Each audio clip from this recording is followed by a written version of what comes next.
Hi,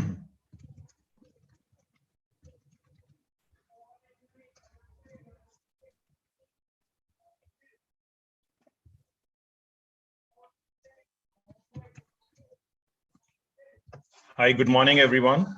We are on 27th of November, live on all the social media platform.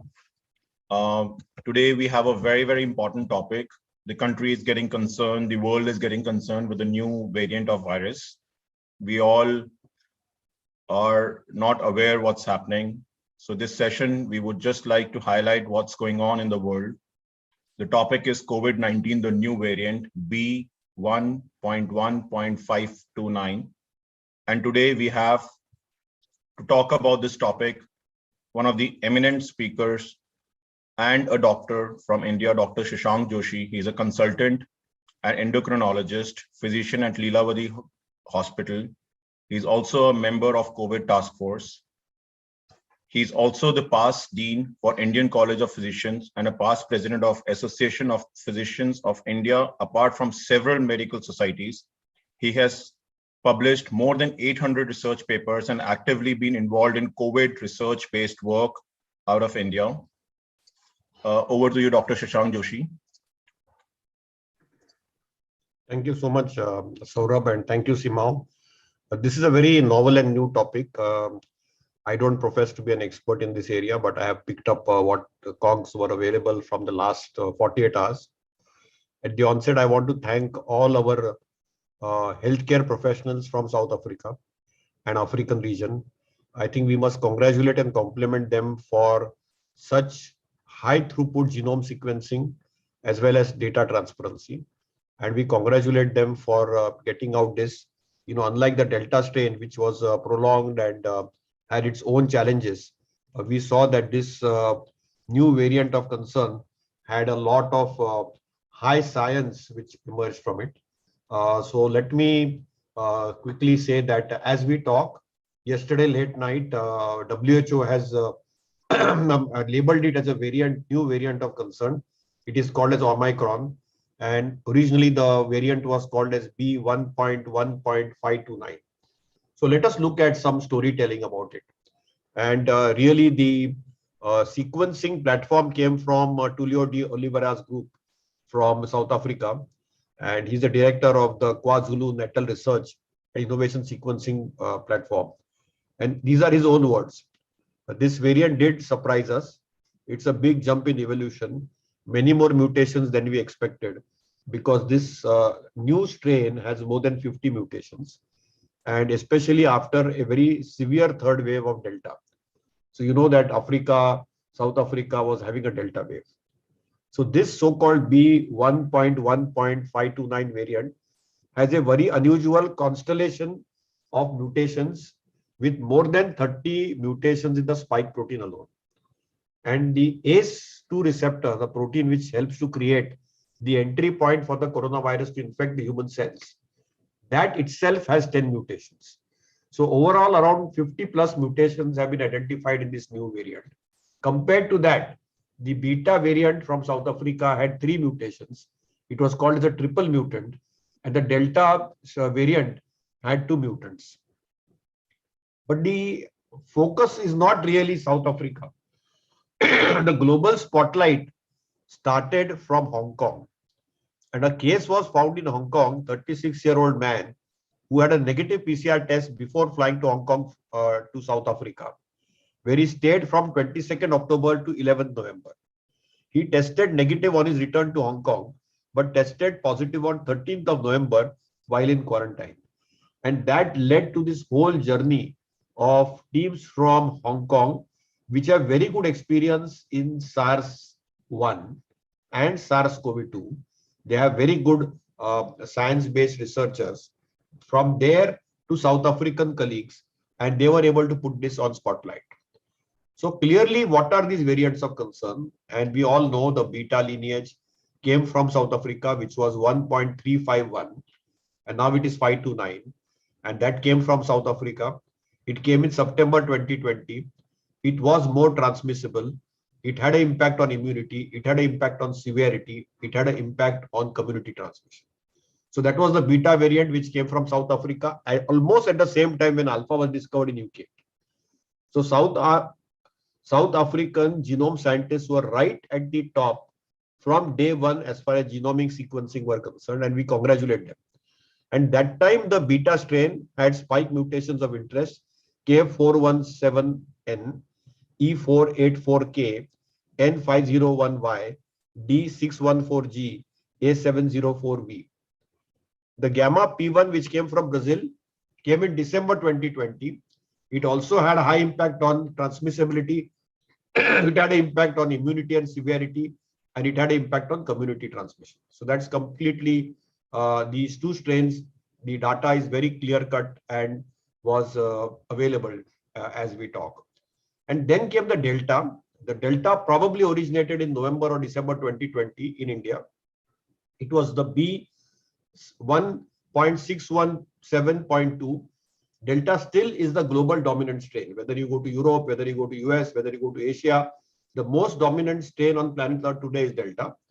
And the Delta had spike mutations of interest in L452R, T748K, D614G, P681R.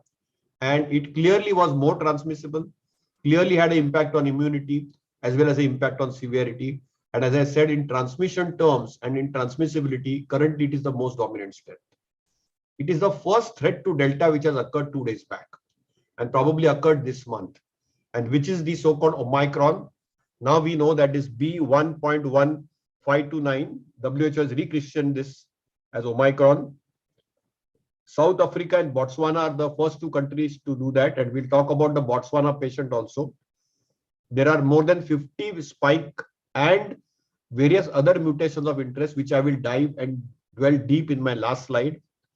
The month of its detection is only November 2021. It has an impact on transmissibility, but I have kept it blank. It has an impact on immunity, but I have kept it blank. It has an impact on severity, but I have kept it blank. And currently the transmission is not community, but in South Africa, it could be community. And we'll have South African experts after my talk also talking about it. And currently it is sporadic and travel related. So from all other geographies, outside the geographies where it is already present, like South Africa and Botswana, probably the impact of this variant of concern is sporadic or travel related, inbound travel. Beyond that, probably there is no major impact. So this new variant is a C.1.2 from South Africa and several countries, is probably more infectious and can evade vaccines. In fact, many patients who have been diagnosed with these variants have evaded vaccines. We also know that the C12 has mutation rate twice nearly as fast as other variants. So it's a very fast mutating strain. And you can see here the various diagram here, where you can see the alpha, the gamma, the beta, the lambda, the delta, the kappa. And you can see here the global regions like UK, Switzerland, Portugal, China, Mauritius, and New Zealand. And in South Africa, you can see the various regions, the Gauteng region, the Eastern Cape region, the KwaZulu-Natal region, the Limpopo region, and Western Cape region.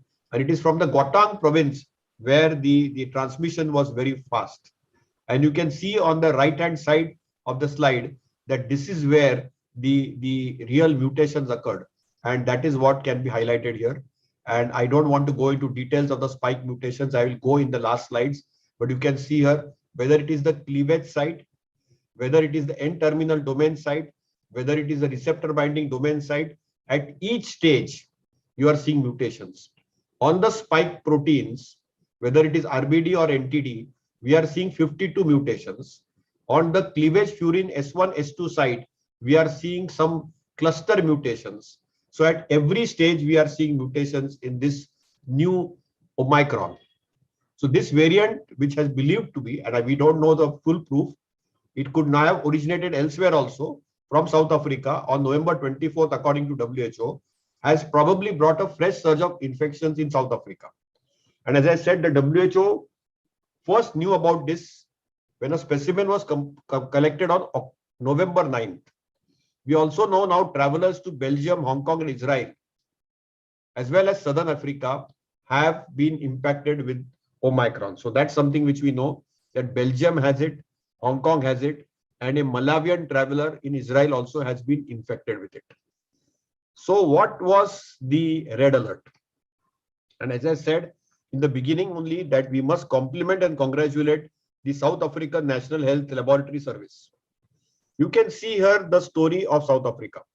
From May 2020, Jan 2021 to December, as is approaching November 2021. Initially, there were other variants. Then somewhere in September, you could see the green coming up, which was the beta, which was predominant.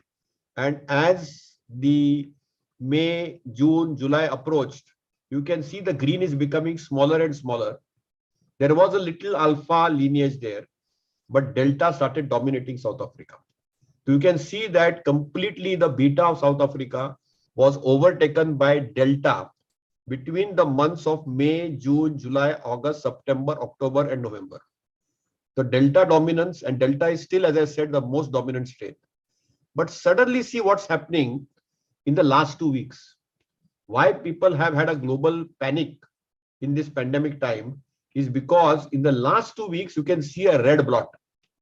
The delta is almost replaced in South Africa by B.1.1.529. And that's really the challenge which we are facing today.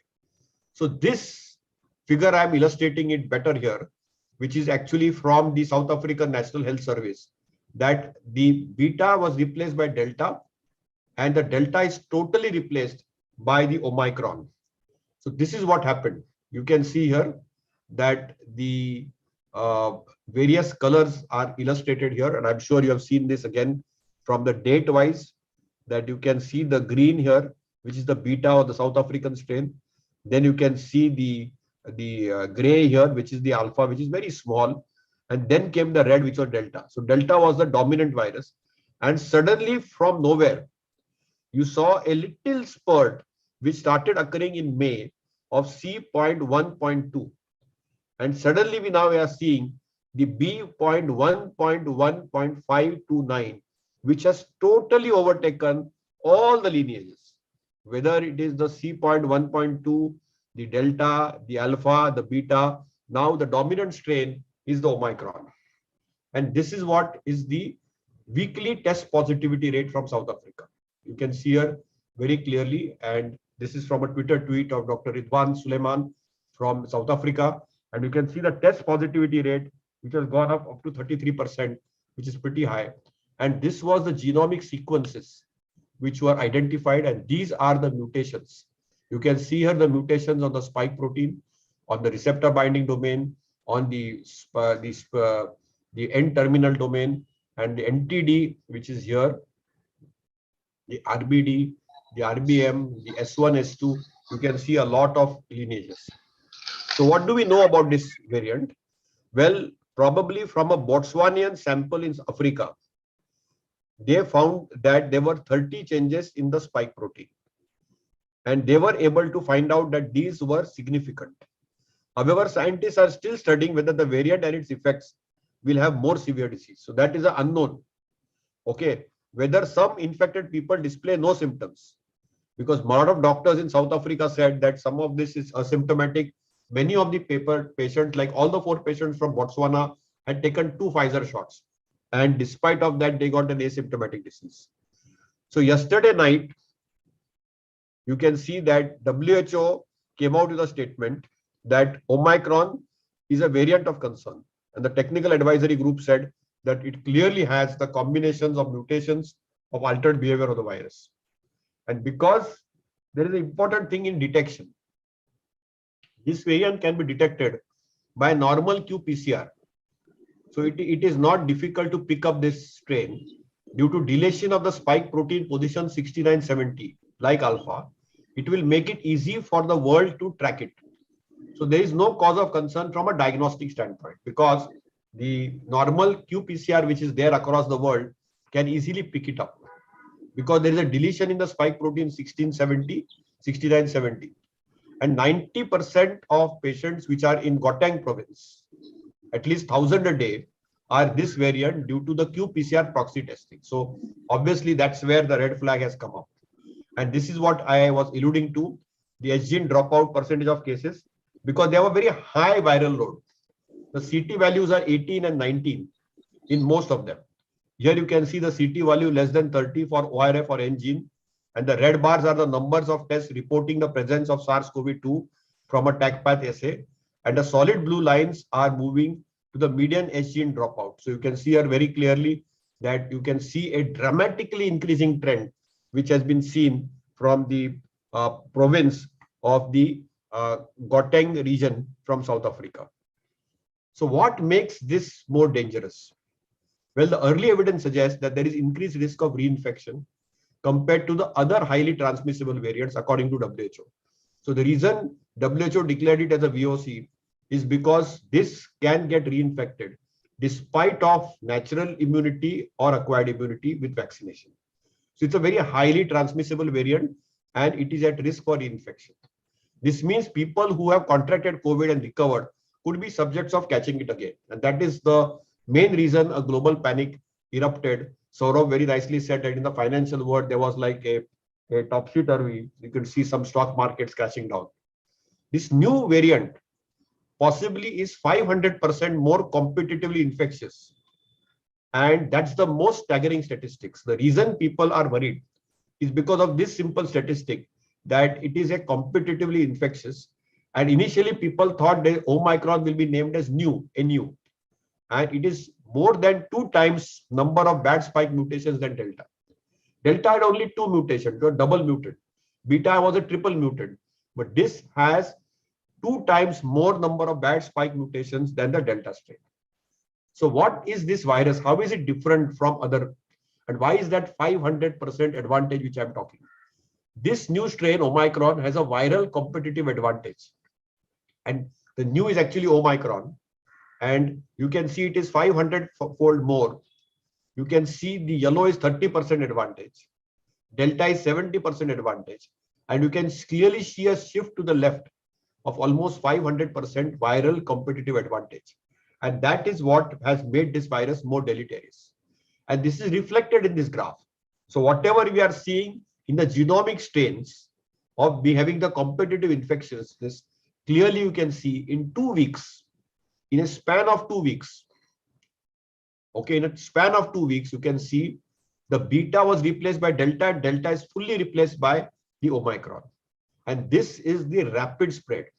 It has outcompeted all other variants in a very fast pace compared to all other variants of concerns. And this descended, you can see with the spike protein mutations. These are the spike protein mutations. This is Omicron coming up here. And this is what the Botswanian pickup is from the patient from Botswana, which was the insertion cluster. You can see this has 32 new mutations in the spike protein. This is a very, very high number. On the spike protein, normally we see 1 mutation, 2 mutations, 3 mutations. This had from the Botswanian patient 32 new mutations. And therefore, there is a growing hypothesis that this patient was immunocompromised, had taken 2 vaccines, was persistently having a reservoir of infection for 6 months. And that is why such a high cluster and constellation of mutations occurred in this patient. So ultimately, this viral escape occurred, and probably this could be an index case for understanding. So this is my last slide. Why is Omicron worrisome? It is worrisome because of the 4 things which I have put out here from a mutational standpoint. Number 1, it has multiple receptor binding domain and N-terminal domain mutations, which means what is the clinical implication as doctors treating COVID? That there will be resistance to neutralizing antibodies as well as therapeutic monoclonal antibodies, which means the monoclonal antibody like the cocktail we are using, say in India or many parts of the world, may not work, as well as the neutralizing antibody generated by the vaccine may not work. So that is our first implication, 52 mutations in the spike protein of the RBD and the entity. Second, the second point is there is a cluster of mutations.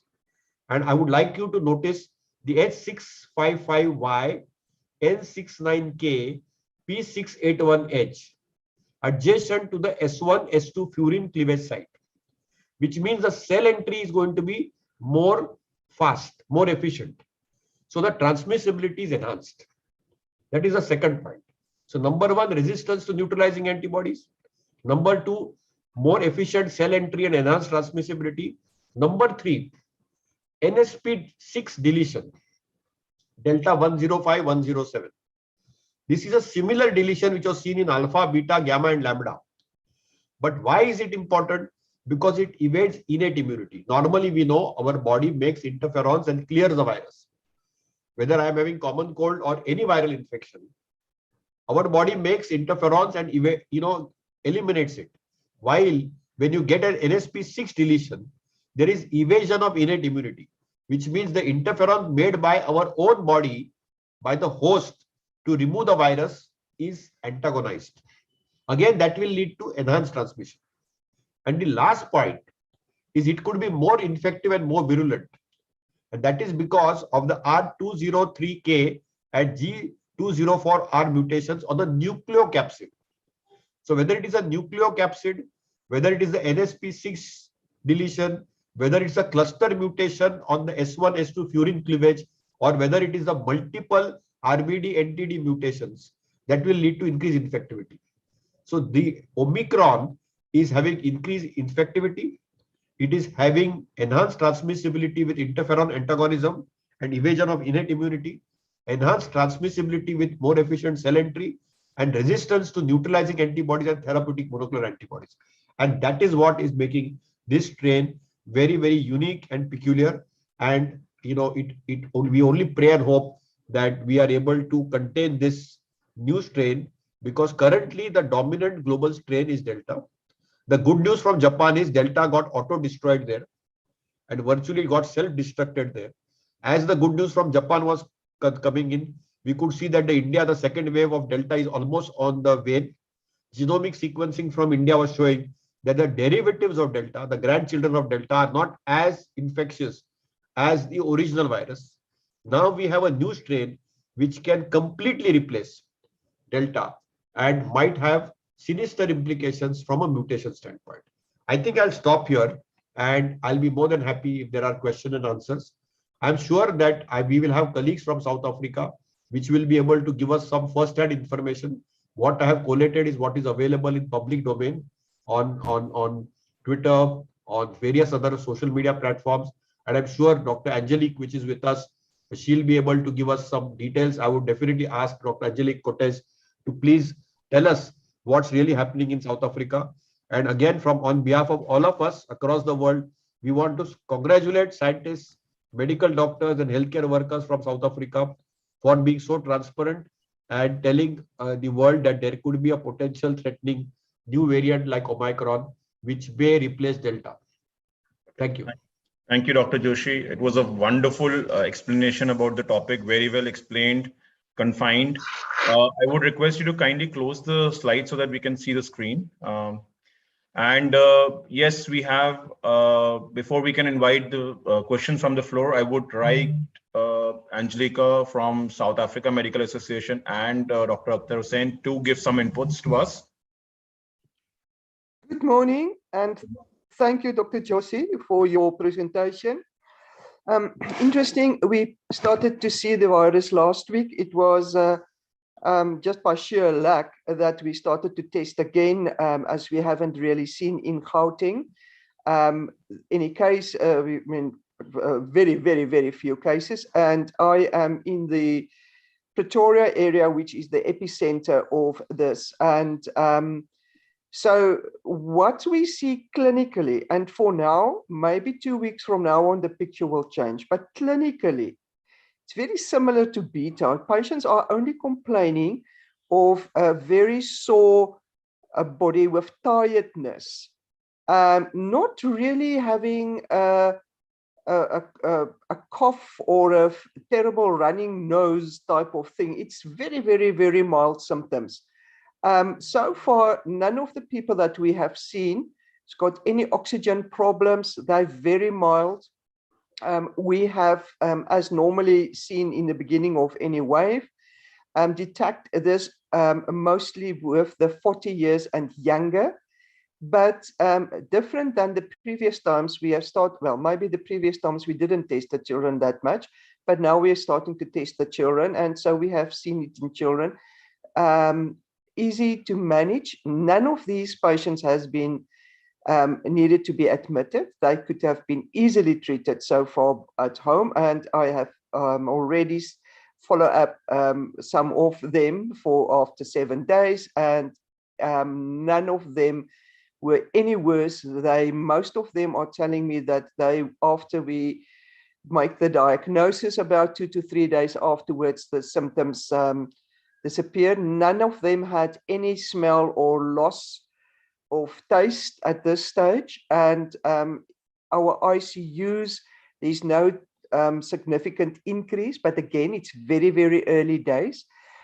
So this is an easily missed diagnose if you do not test each and everyone coming in with a sort of a scratchy throat or tiredness. It's an interesting tiredness that they are complaining about for about a day or two before they come to see you.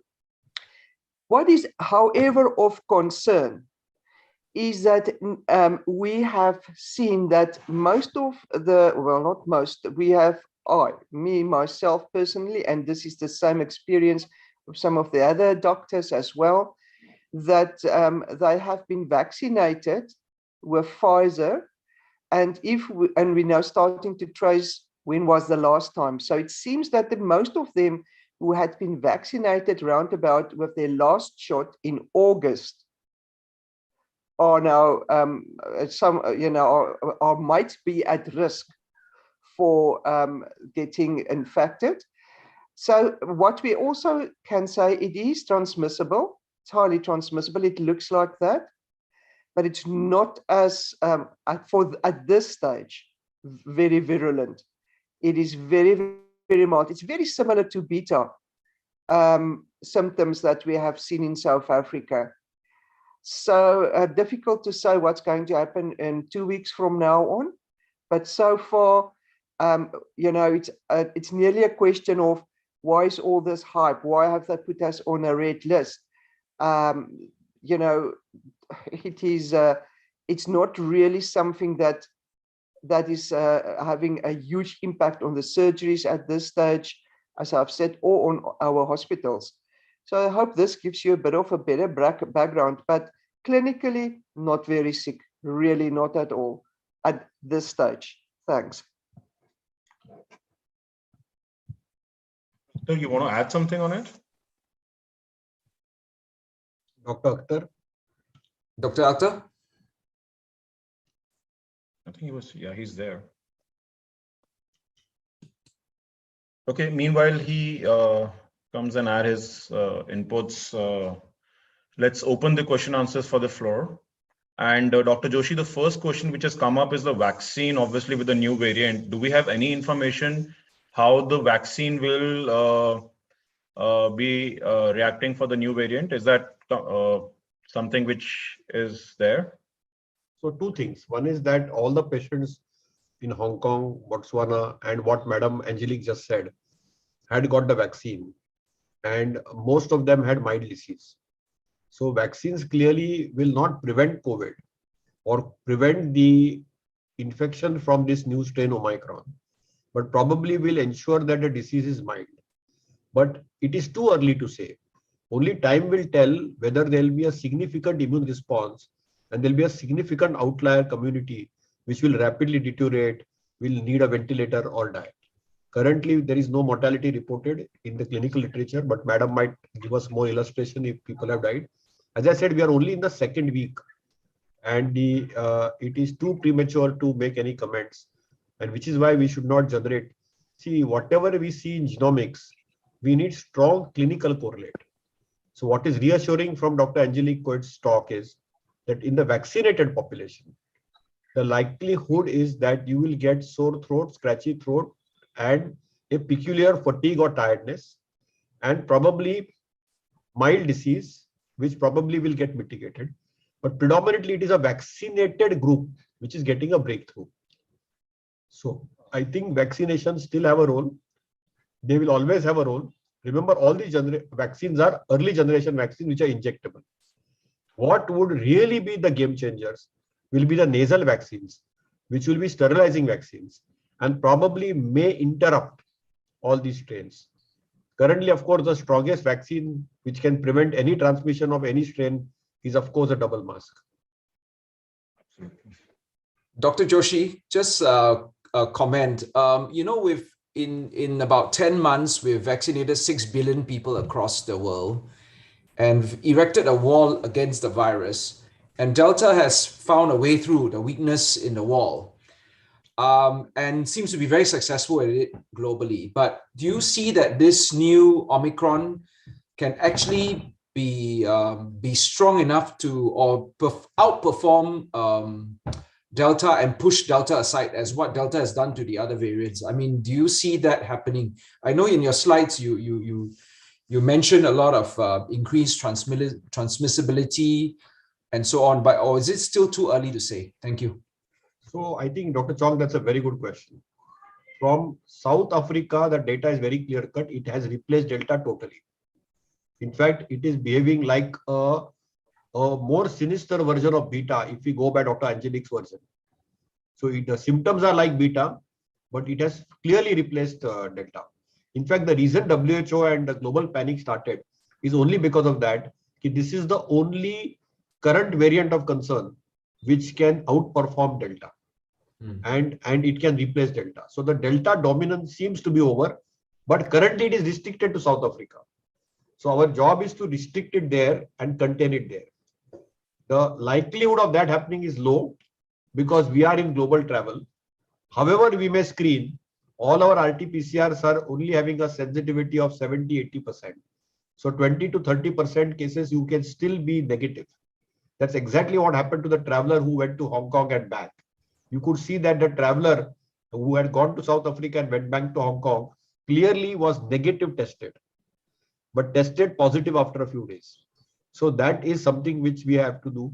I personally feel that looking at just the structure of the Omicron and the number of mutations it has too many mutations. Probably it may outperform Delta. Even and there will be breakthrough infections. But only thing is, it may not, as Dr. Angelik is saying, may not be as virulent as it is projected to be. And therefore, we may not get severe disease and mortality. And if that is there, it will be good to know. But that only another 2 to 4 weeks will tell us. Because, the deaths occur in COVID after 3 weeks. COVID timetable is 3 weeks.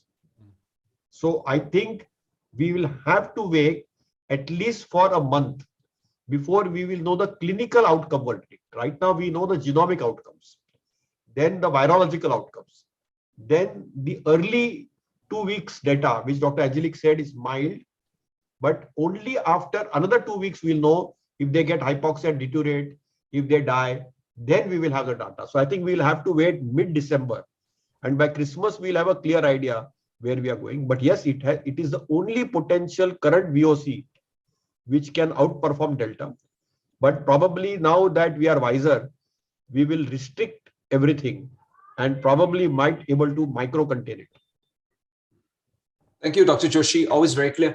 So it looks like if, let's say, the virulent, it's not so virulent, let's say by Christmas we'll know. If it's not so virulent, then it is actually in line with endemicity because you want it to be more transmissible, more infectious, but less virulent. I mean, that's the way the virus is going, isn't it? Probably. But as I said, it's too premature.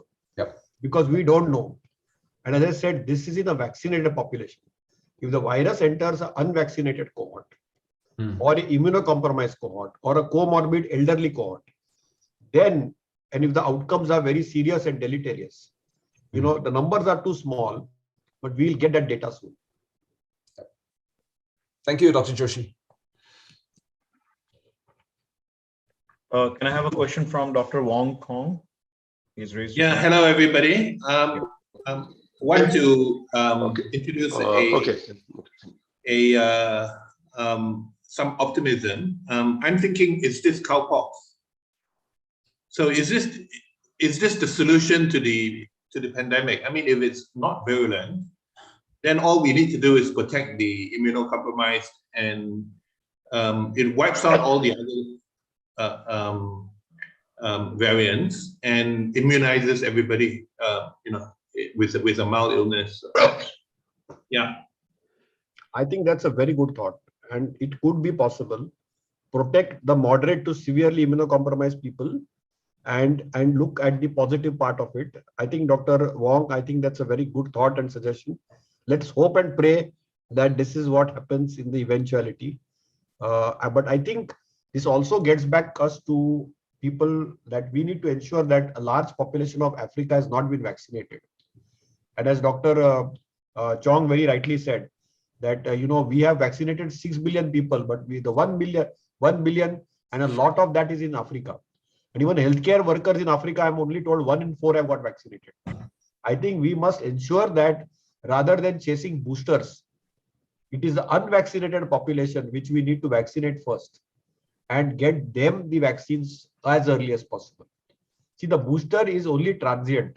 It is not going to make a palpable impact on outcomes. If you have one exposure and 2 vaccines, it is as good as a booster, which is hybrid immunity. If you have 2 vaccines already on board, you have T-cell immunity, which we don't measure. We are only measuring neutralizing antibodies. But at least you will not lose your life. Let us vaccinate planet Earth, everybody in an equal way, in an equanimity way, so that we then can mitigate this. Because then what Dr. Wong is saying may be true, that you will have a mild disease which is manageable, like a common cold or a flu. That is what he's trying to allude at, and let us hope and pray that is what happens. Dr. Sajad? One important comment Dr. Angelique has made, that it is the unvaccinated HIV patients which will drive the mutations. Okay. Can I? Yes. Surab? Yeah. Okay. Good as usual. As usual, Dr. Joshi, very informative presentation you have provided, particularly Omicron. Actually, I would like to know what the Angeli said, that this has a very mild symptom. Very mild symptom. Why the people are so much worried, and everybody is very horrifying that this variant will be a very serious variant and it can do this, it can do that. Even you have a vaccinated, even you are vaccinated, even then. So why it is called so dangerous variant? Why it is so? Number one. Number two, my question is that I have some internet problem. I could not listen something, or I don't know my voice is clear or not. The second question is that the people who have a single booster dose, somebody have a second or third booster dose, so will it help these type of people who have these multiple booster doses? Dr. Sajad, very important question. I'll take your first question first. The reason this is worrisome is only because of this slide. Resistance to neutralizing antibodies and monoclonal antibodies, which means your standard treatment may not work. Number two, enhanced transmissibility and cell entry. Number three, interferon antagonism. And number four, more infectivity. But we need still more data. So I think that is number one. Number two, your booster question. More and more boosters, will they be useful? We don't know the answers. Also remember, platforms are different in different parts. For example, in India, we have only Covishield, Covaxin, and maybe a little bit of Sputnik, which is adenovector platform or killed platform. Okay. While in Singapore with Dr. Chong, he has Pfizer platform predominantly, mRNA platform. Now we know mRNA platform has better immunogenicity for 3 months. After 3 months, that immunogenicity wanes. So in that platform, probably you need to keep boosting every 3 to 6 months. That's what the data tells us, whether it's a Moderna or a Pfizer. But the data from Astra is saying, which is Covishield, which is predominantly India, and we have now data for almost 121 crore population vaccinated, which is a very large population. They have better T-cell immunity. 90% of India has got Covishield, which is an adenovector platform from Oxford, which is Astra. And that may not have the antibody very high, but it definitely has the T-cell population, which is much more robust. That's what they claim. So we don't know. So the booster question is work in progress. We don't know the truth of booster. But if you have taken a Pfizer, you need a booster for sure. If you have taken a Moderna, you need a booster for sure. If you have taken a Covaxin, probably you need a booster for sure. So most vaccines, full dose is 3 doses, probably. That is what will come out. You know, that ultimately, Dr. Kaisar, that will what will come. 3 dose ही लगेगा सबको. That is what is the full vaccination progress. And then maybe every 3 months, 6 months or 1 year. That we don't know. But that is how it will evolve. And Covishield or the adenovirus, whether it's Sputnik, Covishield also, they will also need a booster. I don't think that they will not need a booster. Everybody will need a booster. But the so-called boosting is because we are early in the disease. After 2 years or 3 years, we'll know that the normal protocol only involves 3 doses. 0, 1 and 6 months. That's where probably how most of the scheduled regimens will come. For example, for a Pfizer, for a Moderna, or for a Covishield. And, Zydus already has 3 doses. It's a DNA vaccine like mRNA. They are saying you give 0, 1 month and 2 months. So some vaccines are already having 3 doses in their primary protocol. So that is where it is going. Okay, one thing more, I just in my mind, that what about the mixed vaccine? Say in Pakistan, the people are vaccinated basically the Chinese vaccine, Sinopharm and Sinovac, and now the government has giving the Pfizer vaccine as a booster dose, single dose Pfizer. So what is the advantage of this? And in some country, I think I have listened to Chong. The Chong is saying that the two simple Sinopharm and the booster is also a Sinopharm. So what is the difference? Or is there any advantage of mixing the vaccine for boosters, or the same booster, the same vaccine as a booster? So I'll ask Dr. Chong in a minute, but I'll quickly answer that mix and match is always better than the same vaccine. So if you have 2 Sinopharms with 1 Pfizer, that will cause better. It is called heterologous immune boosting, which means heterologous immune boosting, which will have a better immune response in terms of antibody profile, neutralizing antibody. I don't know about T cells, but also giving 3 doses of the same platform sequentially also will cause a larger immunity in the long run. So the data is available for both, but the mix and match, first data came from Spain, second data came from UK on the platforms. And then the data also came from Qatar, some parts of Middle East and some other areas, including Singapore. So currently the data is very clear cut that if you have 2 killed vaccines given, they are not very immunogenic. If you are giving a mRNA platform vaccine, it will boost the immunity much more than giving the same vaccine the third time. That is why the India third dose or booster policy is not yet out. They are studying mix and match, and they are looking for data to be studied, because in India, as I said, we don't have exposure to mRNA. But I'm sure Dr. Chong has an opinion on the same. I think in Singapore, because the mRNA vaccines were first to be procured by the government and still tightly held by the government, the Sinopharm and the Sinovac were given to the private sector. So as a result, because the government is the main provider of the mRNA vaccines, most of the population have taken mRNA booster. I think we're up to about 20-something% of the population with a booster. Most of it are mRNA. But interestingly, among the medical community in Singapore, among our medical colleagues, a lot of us have chosen to do the Sinopharm booster instead of mRNA booster. I think we're going with the mix and match idea. And also, because the doctors in Singapore were the first to receive the mRNA vaccines in January this year. And we didn't have much observation of the side effects. But over the whole year, from February, we all received it in January, February. From February to now, we've seen quite a lot of anecdotal data on complications and so on of the mRNA. A lot of the doctors are kind of worried about the mRNA side effects for the booster. So we ended up with quite a large number of doctors opting to go for Sinopharm booster as opposed to Sinovac, obviously. a better performing vaccine. And a lot of us are thinking in the long term, should we need the fourth booster?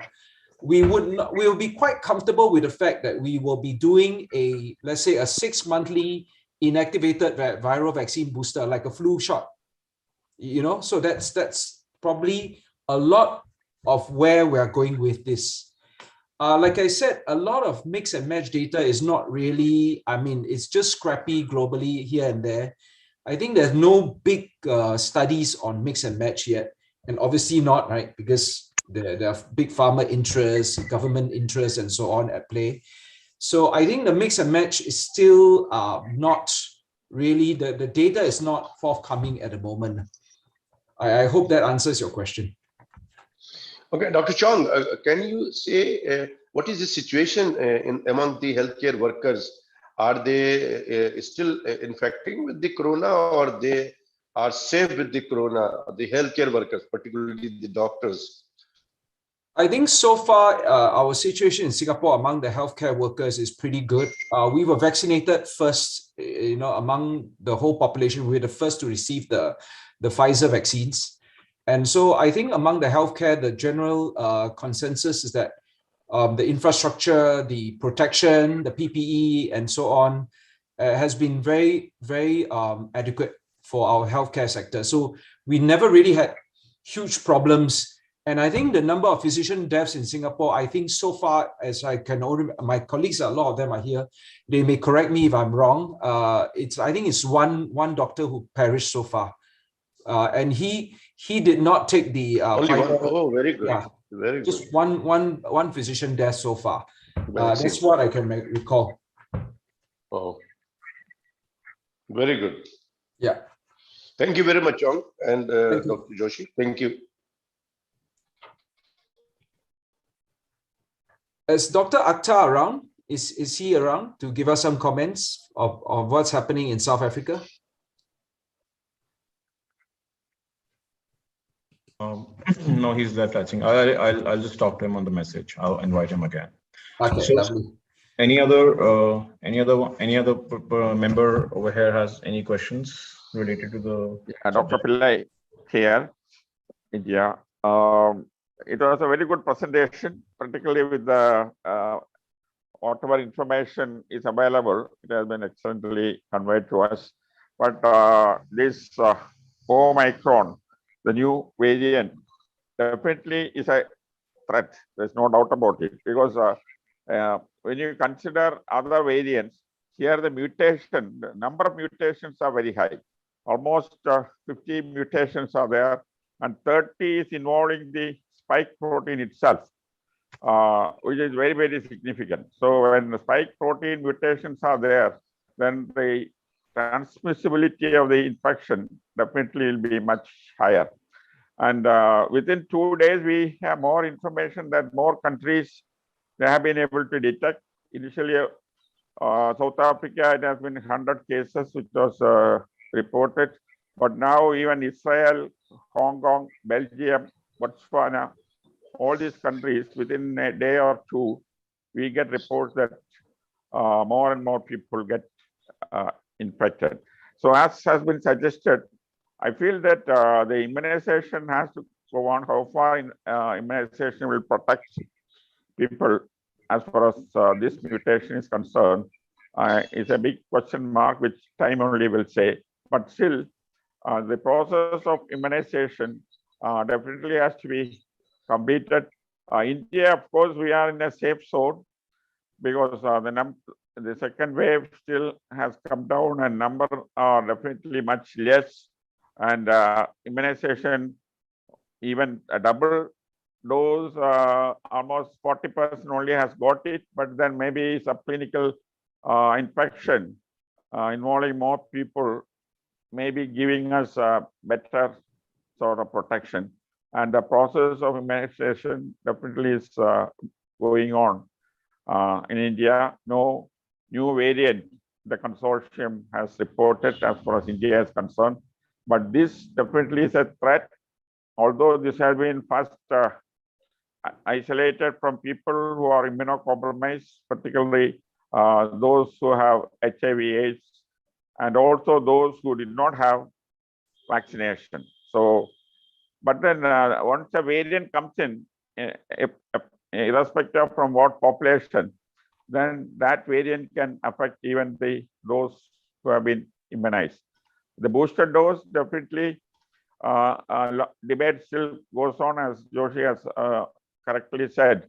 3 doses may become a norm, and then just like influenza virus, every year you may have to have a booster.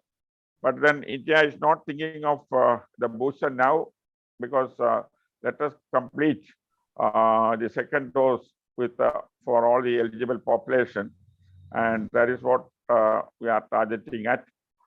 So let us be more careful whether immunization will help or not. Let us complete the immunization process, and COVID appropriate behavior definitely has more meaning now.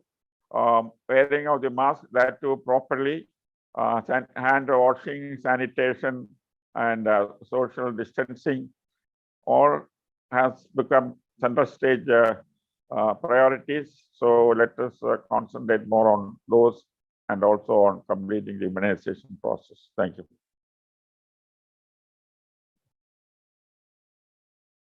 Yes, Dr. Angelique. Thanks. I just want to say that I've got a concern regarding the breakthrough infections and hesitancy, because what is going to happen is we understand, but the average public out there doesn't understand. And the more breakthrough infections we get after being vaccinated, the more the average person out there will say, why do I need to go and vaccinate? I'm not going to vaccinate myself every 3 to 6 months. This vaccine is not working. It's a money-making scheme. We just need to be very, very careful on how we are going to go out there and telling the public or giving them the assurance that, you know, it's still good to take the vaccine, because remember, we understand, but they don't. So I do have a concern around that. And for now, I think most of our emphasis should be on the non-pharmaceutical interventions. That should be a mantra. It should be the thing that we emphasize the most out there. Because I can already foresee with frequent booster shots, people are going to say, I'm not going to go for that. Thanks. I think I would echo this point of Dr. Angelique. I think it's a very important point. We are already facing this problem in India. Many people after first dose of vaccine got COVID. And what people did is they refused to take the vaccine, the second dose. So we have actually, our whole vaccination program is almost now struggling to ensure that the second dose is given. And you are absolutely right that now we are saying we want to have a booster. So even in US, I saw this hesitancy that they don't want to take the third dose. And I'm sure Dr. Chong will have an opinion that in Singapore, they have allowed boosters. But they'll say that when you know vaccine is important, why give the booster? When you know you're going to get a breakthrough infection. So it's most important that we vaccinate everybody as early, as quickly, and tell them that vaccines save lives. Vaccines do not prevent infections. Vaccines make the infection less fatal and is life-saving. So I think we will have to tell a common goal team, all of us, that vaccine is the one which is the lifesaver. It allows you to save your life and probably save you from severe disease, and definitely is our immunity booster. So just like in COVID times, we need economic boost, Saurabh, because you are a finance guy. We also need an immunity booster. Vaccine is our immunity booster. And that is what we have to keep on telling all the time, that we need to boost our immunity. And the best way to boost the immunity is to give a vaccine. Dr. Chong? Thank you, Dr. Joshi. I agree with you. Shall we do, Saurabh, shall we do a country roundup at this point? Yes, we can cover the country updates, and in case anybody has questions during that country update, they can ask questions. So we can start with you. All right. I think in Singapore, we are just looking, I was just looking at the latest, we have about 2,000 cases a day. And I think our ICU numbers are all right. And most of the patients have very mild symptoms. 98.7% have very mild symptoms. Over the last 1 month, about 0.8% need oxygen, and 0.2% are in ICU, and 0.2% have perished. So we have now vaccinated 85% of the population, eligible population. 8% are children. So the total target is 92%. And 1,000 cases as of today. So it seems to be tapering down from a high of 3,000 to 5,000. We're coming down slowly to about 1,000 a day. 24% have received boosters. So that's the state of Singapore. And we've opened vaccination travel lanes with several countries, many countries now. So international travel is starting to resume. So that's where we are right now. Thanks. Can I request Dr. Marie from Japan? We have been missing an update from her for very long. Yes. Thank you very much. As the Dr. Joshi mentioned, that it seems like it's the Delta variant is vanished in Japan right now. We tested positive only around 200 cases, only 200 cases in entire nation. We don't know why, but we had almost 80% of people has second dose, and especially 65 and older has a 90% get the shot. We are planning to have a booster shot for especially the immunocompromised or medical staff early next year. So it seems like we are enjoying a little kind of a vacation to wait for Omicron is coming. Thank you very much. I would just make a comment there. Mari, you are very right. Japan almost has self-destructed Delta.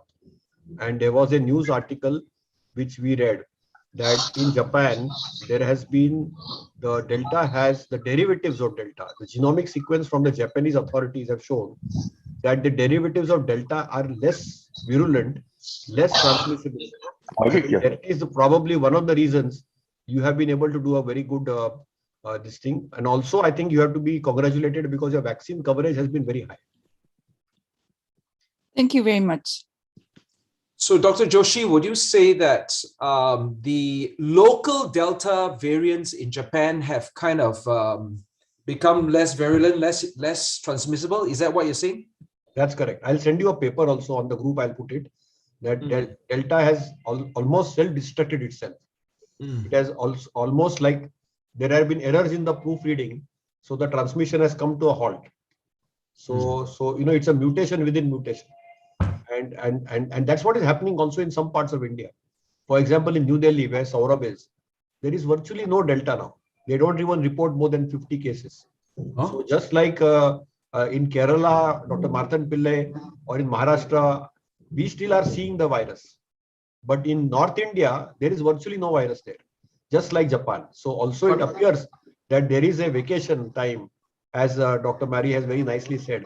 Let us hope that the vacation is long lasting and is not disrupted by any other variant of concern. But why, Dr. Joshi? Is there any particular reason why? So the hypothesis is that the grandchildren of Delta or the Delta derivatives, they are supposed to be not as virulent or as transmissible as the parent. So as the mutations evolve, it's an evolutionary process that they become commensals, and that is what is being hypothesized. Like you saw in Botswana or in South Africa, in the HIV immunocompromised population, there was a reservoir, and in the reservoir probably the excess cluster of mutations occurred. Similarly, the reverse also can occur, that the mutations can become non-fatal or non-harmful and non-transmissible, and that's probably what has happened in Japan or maybe in Delhi. Dr. Joshi, is there also a role to play in terms of the, we always talk about neutralizing antibodies, but is there a role to play with the T cell immunity side of it? I think so. That is the most important thing. In the host response of the human body, it is the T cells which make all the difference. And the memory cells also make all the difference. Neutralizing antibodies are measurable and diagnosable and detectable. So when they do vaccine trials, they actually measure them. So they are good for regulators to show that it works. But if you ask me truly what really makes the response is how much interferon your T cell makes when the virus is actually exposed to the body. So that is really the truth. So I agree with you that T cell response has been, and we don't have easy non-invasive or invasive tests for estimating T cells except research setups.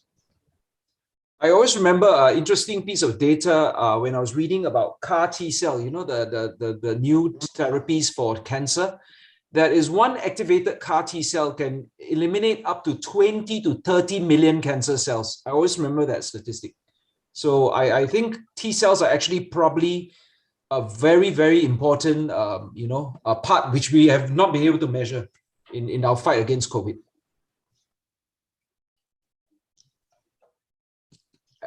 Do we have, Sarab, do we have somebody else to update us? Yeah, we let's invite Dr. Ravi Naidu. And yeah. Thank you, Saurabh. Thank you, Dr. Joshi. Very informative, but I think we are still in the beginning stage of Omicron. Probably next week or the week after, Dr. Joshi may be able to give us further updates, I hope, because this has been actually a worrying thing for many people now. Well, as for Malaysia, we are still in that 5,000 cases region. The occupancy in hospitals and ICUs has come down. There seems to be an improvement. Vaccination has gone up to 90% for the adult population. The teenage population, that is the 12 to 17, is about 70%. So things are going back to normal. Schools have started now. Universities have started. Everybody is back to school, but the children are still given an option to do online if they want to. They can sit at home and go online, or the children can go to schools. But I think that'll be probably till end of the year. Then come January, we'll have to see what happens, provided this Omicron doesn't come and create some havoc during this period of time. And I'm glad that many of the countries, things are doing well. India, Pakistan, Singapore. We hope that all over the world we face a downtrend in this COVID-19. Thank you very much. Okay. Can I have Dr. Sajad and Dr. Salma from Pakistan? Good morning. This is Dr. Salma. Okay, I'm sorry. go ahead. Yes, go ahead, Dr. Salma. No problem. Okay. What I was saying was the rate in Pakistan, the corona, by the grace of Allah Almighty, has decreased. Yesterday there were 200 something, but today again there are 411 new cases. So far in Pakistan, 13,500 cases are active, which is good news because last month we had about 25,000 active cases.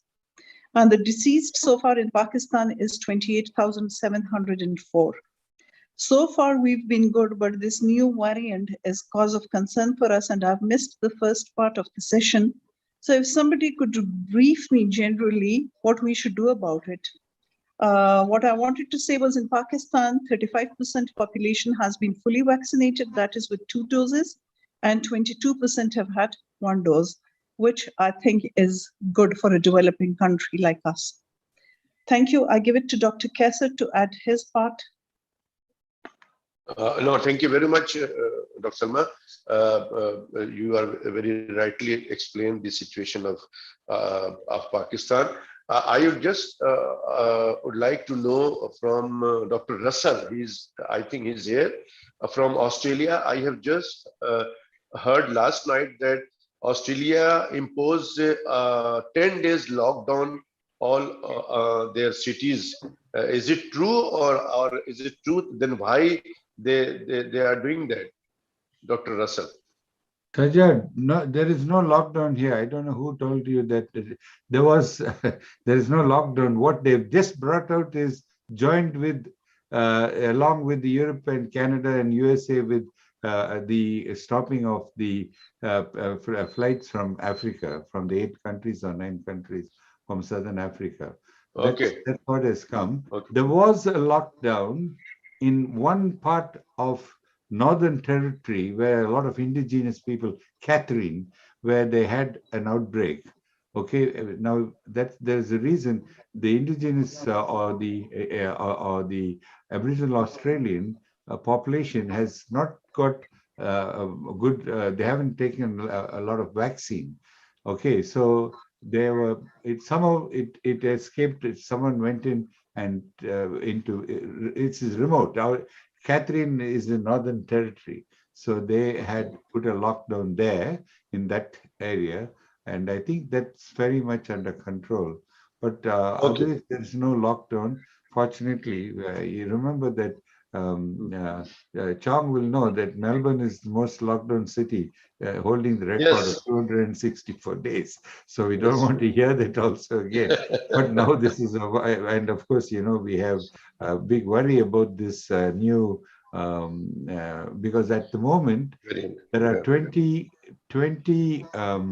10 or 20 passengers from South Africa who are in quarantine in Northern Territory.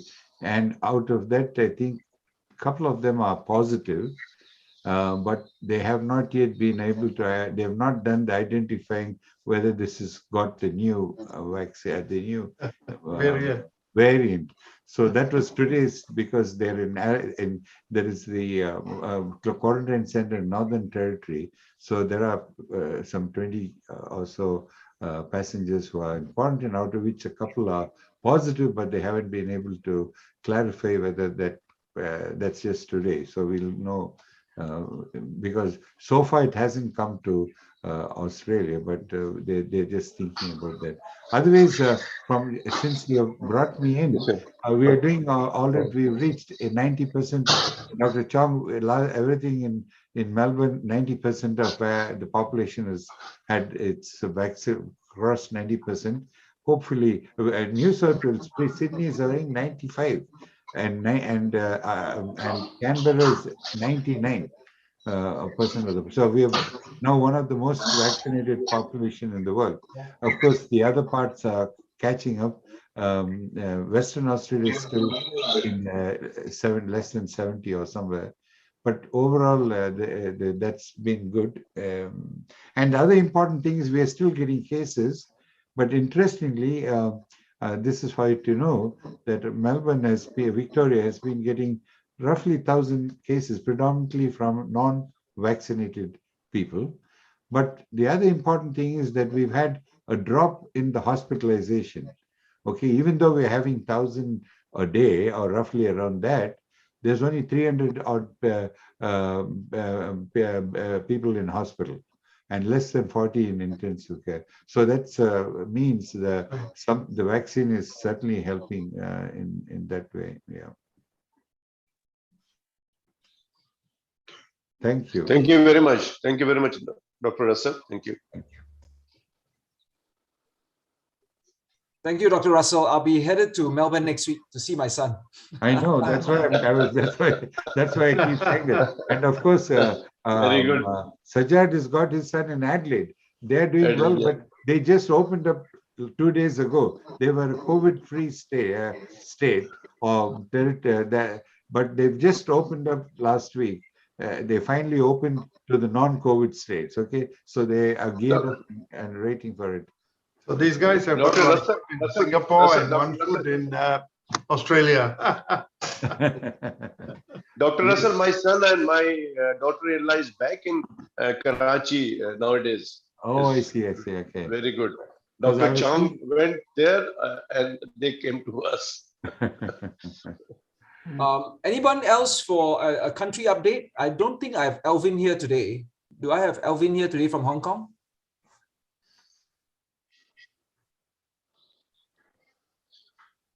But is someone else from Hong Kong there? Is someone else? No. Dr. Pillay has given us an update. Dr. Joshi has given us an update for India. Yes. Okay. Yeah. Indian update, part of it already has been mentioned by both of us, and we definitely are in a comfortable zone. The whole of the North India, no reporting has been there. And today, the number has been 8,000, which is 21% less than yesterday. even those pockets where infection still persists, the number is definitely coming down. The country is now very open, but only insisting on vaccination card whenever you visit a hotel or you want to travel. That is mainly to encourage more vaccination among the people who already have not vaccinated. Today, our Prime Minister is having a high-power meeting to review vaccination as well as the new variant that has been reported, not in India, but in other countries. So the situation is definitely under control. Our treatment modalities have changed. Monoclonal antibodies, even as a daycare, it is being given, and none of them report any subsequent problems, even with the one shot of this. So that protocol is now being followed, so that hospitals, the non-COVID patients are more than COVID patients now. Almost no COVID patient we can say in most of the hospitals. So that is where we stand. Thank you. Dr. Pillai, one question. Are they allowing foreigners to come into India? Of course, probably except the 6 or 7 countries from South Africa. Pardon? Are they allowing foreigners to come into India now?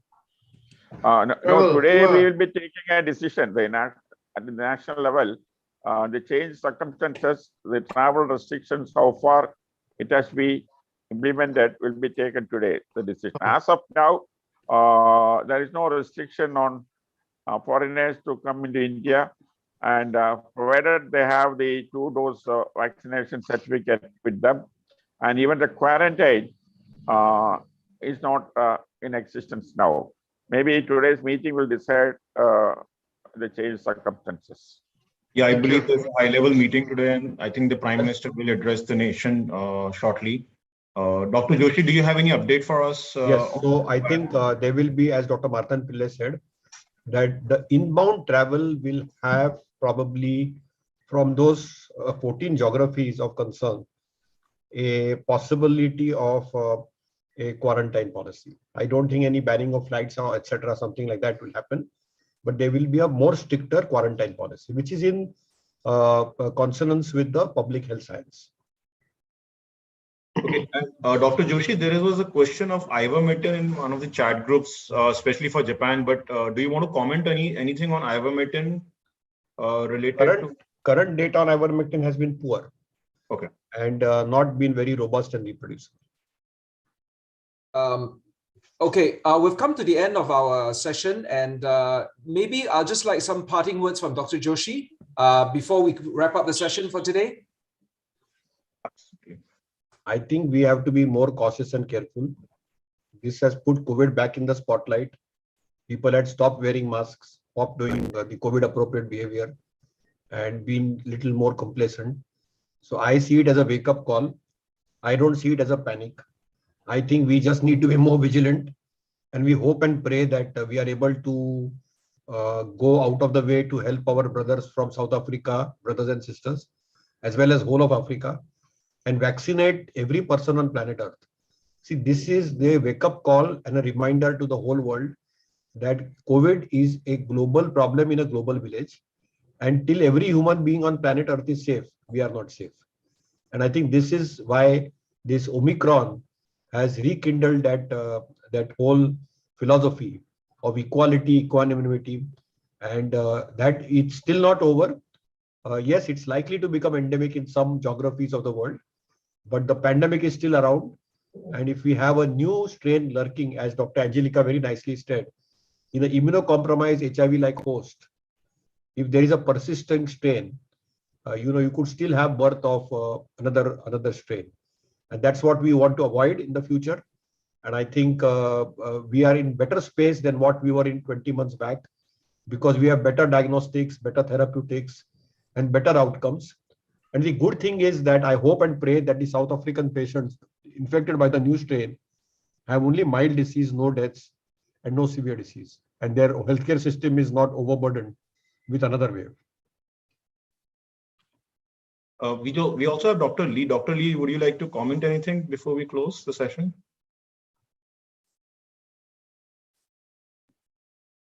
I'm not sure he's still there. No, We just saw him in the early day.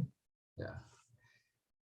Anyway, thank you all very much for your time here. And it's always a brilliant session, especially today's topic was very hot because of all the media and all the interest. So thank you very much, and Dr. Joshi, for coming up with such a brilliant presentation at such short notice, and give us a very good perspective on this new threat to our global village. Thank you all, and we'll hope to see you all again next week, same time, Saturday, for another update on the COVID situation globally. Thank you very much. Thank Yep. you. Thank you. Thank you. Thank you very much. Bye. Bye. Thank you so much, Bye. everyone. Thank you, Saurabh. Thank you. Thank you, Dr. Joshi, for giving us an update.